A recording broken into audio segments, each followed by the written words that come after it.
Let's have a look at this video about frontotemporal dementia and how it relates to dog culture. I believe that dog culture is a driver of these type of mental diseases for many different reasons. Blood flow, habits, posture, all of the habits you have to adopt with dog culture really relate to this.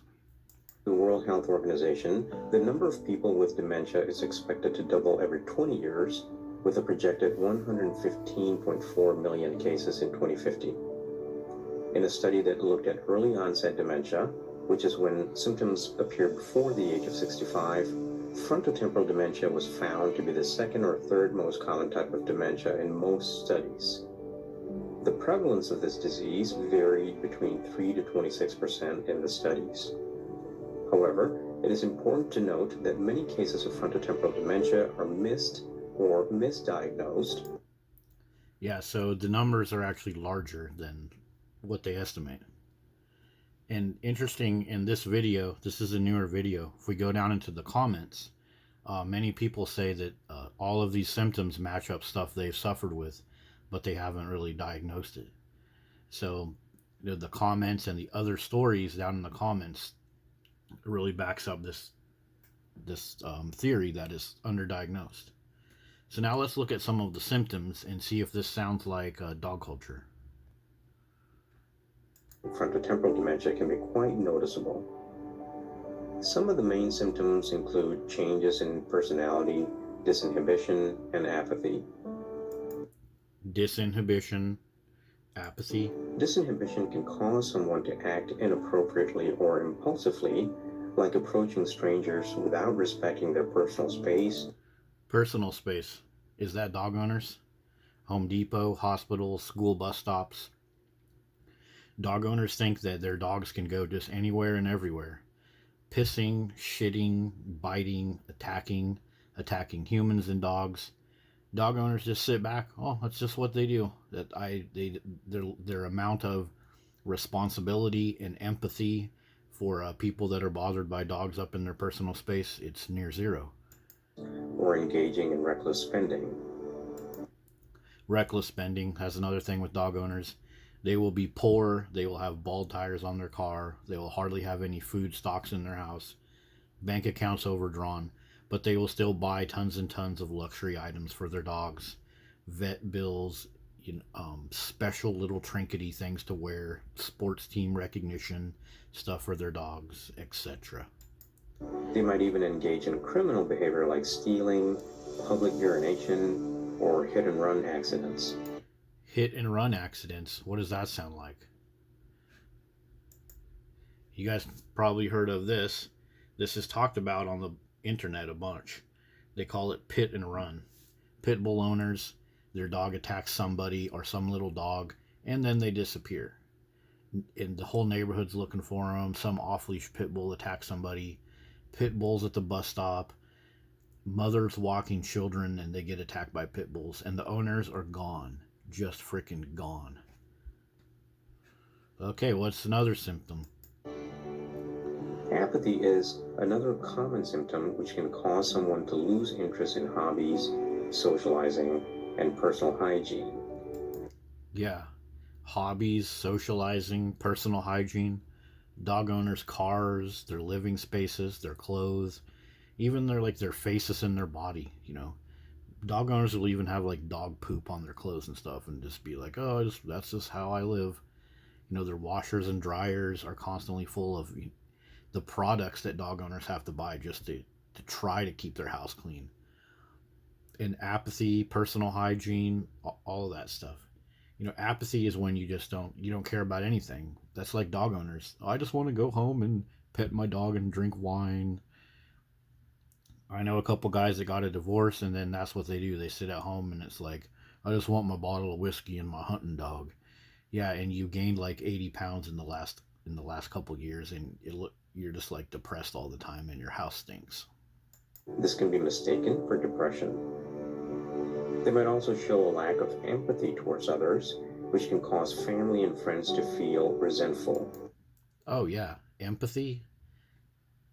So many conversations, so many people are having problems in their families because They come over and the dog takes first place for everything. They can't sit on the couch. Thanksgiving meals, birthdays, church get togethers are constantly being interrupted by dogs. And the owners are just, they're just like this. Like, huh, we don't care. Whatever. Dogs causing problems all over the place. Even in advertisements for like Purina and Home Depot, they will show dogs trashing people's houses and breaking windows and knocking doors down. And dog owners just think that's cool and funny. And they don't have one thought towards the other people. My dog is barking. Well, that's just what they do. Yeah, total lack of empathy with dog owners.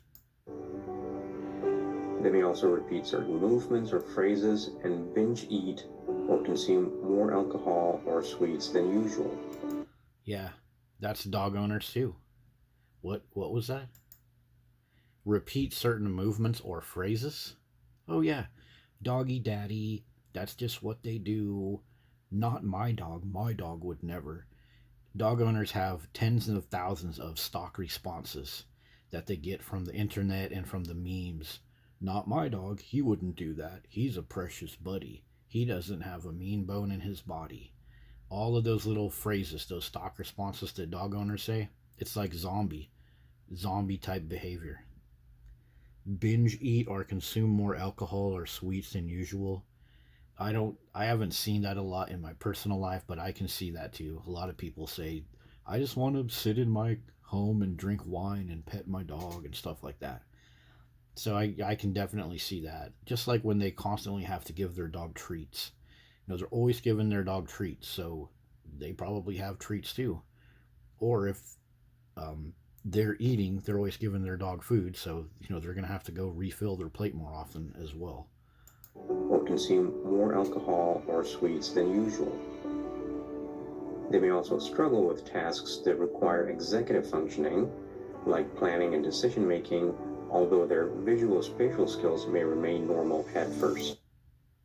Yeah, visual spatial skills, that's an important one. If you watch dog owners, like they don't really have an idea of where they're at with their dog. Like pulling them on a leash, they're always bent over, their heads are always leaning forward. That messes around with the inner balance of your ears. And then the planning.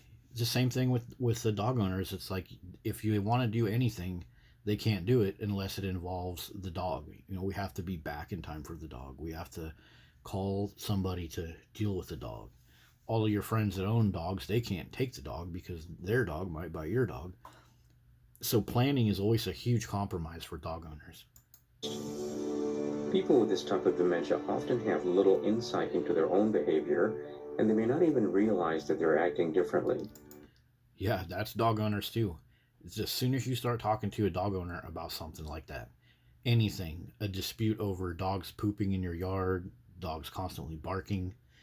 If you're just talking to a dog owner about something that other dog owners do, they're just completely like clueless. The lack of empathy, the lack of caring for what you're talking about, they won't relate to the story.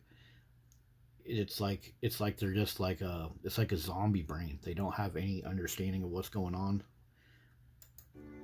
In some cases, they may also have a decreased sensitivity to pain. Okay, I've seen this one too. Decreased sensitivity to barking. Barking noise is a form of pain on your brain. What do dog owners say? Oh, it's just what they do. It's just how they communicate as the dog barks all day. And I've also seen dog owners do this thing where they allow their dog to bite them in the arm and then they like show it off like it's special. Like, oh, see what my dog did to me? It's just like he was just correcting me and giving me a love bite. And they'll have bite marks on their arms and legs. And sometimes their little kids will have bite marks too. I've heard some women talk about their little dog bit their little daughter, and then they will blame the daughter. Like, oh, she shouldn't have been doing this. She shouldn't have been doing that. And that's why she has that little bite mark there on her thumb. So you would have to have a decreased sensitivity to pain to tolerate that freaking barking and to tolerate your dog biting you. Cases, they may also have a decreased sensitivity to pain.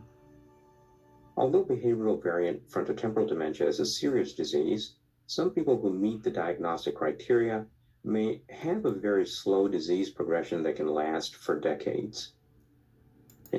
Yeah. So I mean, this doesn't just happen overnight. It happens slowly because part of dog ownership is all these habits.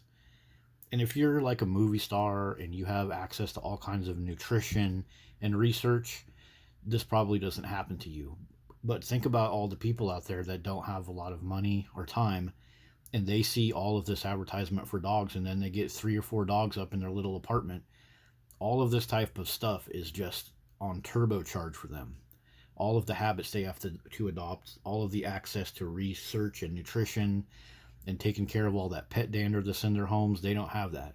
So this is going to affect like low income people, like people that don't have a lot of education. And meanwhile, all these rich people promote dogs as an ultimate family thing. It's just sick, and it's causing all kinds of nastiness out in society. Even if you think this pre frontal temporal dementia thing isn't related to dog culture, I mean, just the attacks on little kids proves that. So so here's a little exercise you can do if you want to try to compare this dementia to dog ownership. One of the things with the dementia is personal space invasion. Like people that have this dementia, they will fart, burp, belch, rev their car, step up in your personal space. They will do all these kind of things to not respect other people's personal space. Well, if you go look up complaints out in society, those complaints are often related to dogs and many other complaints and symptoms from that dementia. If you go do a search, you'll find that it's connected to the culture and habits of dog ownership. It's just like it's almost like a habit to have all of these types of dementia symptoms. Why does my dog follow me everywhere? Why do people let their dogs invade my personal space? Yeah, it's the same. It's the same thing with the symptom of invading other people's personal space when you have that dementia. So one last thing I'll mention about this video. I hope you guys can have a look at it yourself. This affects older people in a certain way, but also dogs are marketed to older people. We're constantly doing stuff like they don't want to deal with grandma, so they give her a dog, and they think, oh, that's going to protect her. But elderly patients have way worse symptoms of like forgetting where they are, not recognizing words and colors and sounds. So you put grandma into an apartment with a dog, and then grandma gets killed by the dog. A lot of these habits that they have from dementia put them at a higher risk for dog attacks. So dog ownership doesn't just like kind of cause this and drive it. Also, the downstream effects of putting more dogs in more houses as people experience this dementia from dog ownership or not, it's also an increased downstream risk.